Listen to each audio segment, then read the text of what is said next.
Welcome back. I'm Jess, and today I'm going to talk about something that I'm really passionate about, and I actually get asked by friends very often, and that is, how do you get your kids to eat healthy? And so I'm going to do a three-part series. Today I'm going to share about 5 tips how I have created an environment and a culture in my home that eats healthily and that prioritizes health. But I'm also going to do 2 more in the series where I'm going to share even more tips that I used both when my kids were little and all the way up until now, where they're sort of teens, almost teenagers, that kind of age group. So the very first thing that I will share, how I have gotten my family and specifically my children to eat healthy and make healthy choices, is that I have a healthy diet.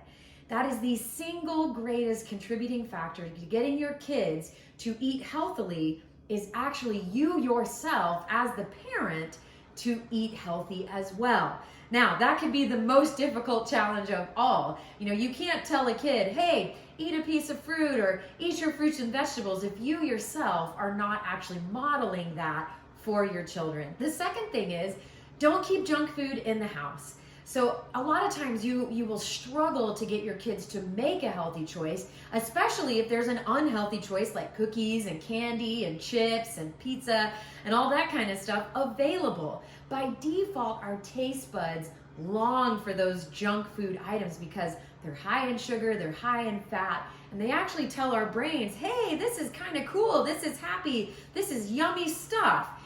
So if you don't have it in the house and you don't have it available, it eliminates the conflict, especially around the dinner table and at home. So if you just have healthy snacks and you have fruits and vegetables readily available to your kids, that by default is going to be what they go to. Now, when you're out and about, that doesn't mean that you can't give your kids the opportunity to have dessert or, have fried appetizers before you have dinner. It's just at home, you eliminate or at least minimize the amount of junk food that you have available. Again, harder to do than to say, but I can tell you that the less junk food that I have in my house, the more likely my kids will choose a healthy option. Number 3, encourage kids to try new foods. And the key in that phrase is encourage. You see, when we pressure our kids to try something new, they naturally resist it. I don't want to try the broccoli. I don't want to eat my green beans. So try to employ a little creativity. And I've done this multiple times with different foods. Some are more bizarre than others. But for example, I might say to them, you see this pepper right here? It's a tiny red pepper. It's not hot, it's sweet. And it was made specifically for tiny, sweet humans. Now, I can eat it, but it actually will taste even better to you because it was made specifically for small people. Now, some of this is a little bit of stretch of fantasy, I'll admit. But if we tell our kids that this is special for them, that it's sweet, that it's really yummy, that it's going to help them. This is the other thing. I don't lie about what vegetables and fruits will do in their bodies. They help them grow. They help them have stronger teeth and bones and shiny hair and pretty nails and clear skin. A healthy diet helps our body be healthy, helps it be strong. So I might have gone a little bit overboard when my son was growing up, and I said, buddy, you want to be a superhero someday, right? And of course he would nod. Yes, of course I want to be strong and brave and, like my superheroes that I see on my cartoons. I said, well, this is the secret. Eventually I could convince him to at least try it. Now, even if it tasted bad, the truth that fruit or vegetable would actually help their body remained. And so I continued to do that as a habit. Encourage your kids to try new foods.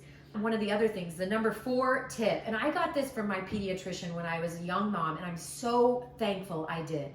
And she said this, it takes anywhere from 8 to 15 times for a kid to actually decide whether or not they legitimately like or don't like a fruit or vegetable or a food in general. So keep trying, keep reintroducing a food. Try to introduce the foods in different ways. So, you may steam up some broccoli and put a little salt and pepper on it for them at first, but then try to roast it. Then try to, maybe sprinkle a little cheese or Parmesan on the broccoli. Try to reintroduce the food multiple times. Now, if you've tried 27 times and your kid is still like, I hate lima beans more than anything, they don't really like lima beans. Maybe move on, give them some edamame or some close cousin to lima beans.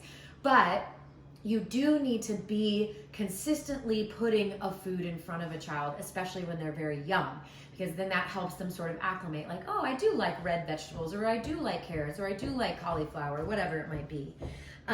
The last tip, and this is my least favorite tip, but I think it bears mentioning in this video, and that is hide the veggies. So in other words, when you're making a chili, for example, make chili how you normally would, but throw in some zucchini, maybe throw in some butternut squash, throw in some other foods that are really healthy, packed full of vitamins and nutrients, but it's sort of in and mixed in with other vegetables, other things that your child may like. Another brilliant place to hide vegetables is lasagna. You can hide almost any vegetable in lasagna. Eggplant, zucchini, squash, kale, spinach, beans, legumes, all kinds of things will go well in a lasagna. Now, Jessica Seinfeld wrote a book, this was several years ago, but I actually recommend it.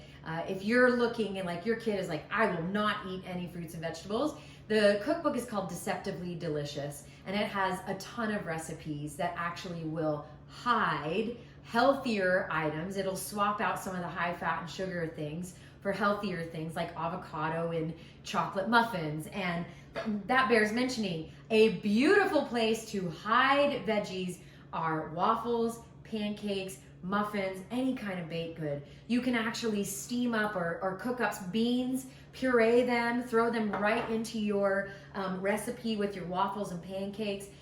If you choose a bean like cannellini beans or Great Northern beans, they almost have no flavor modification to those baked goods. I can tell you it adds protein to those things, and it adds a lot of vital nutrients that your growing child body needs. So I hope that was helpful.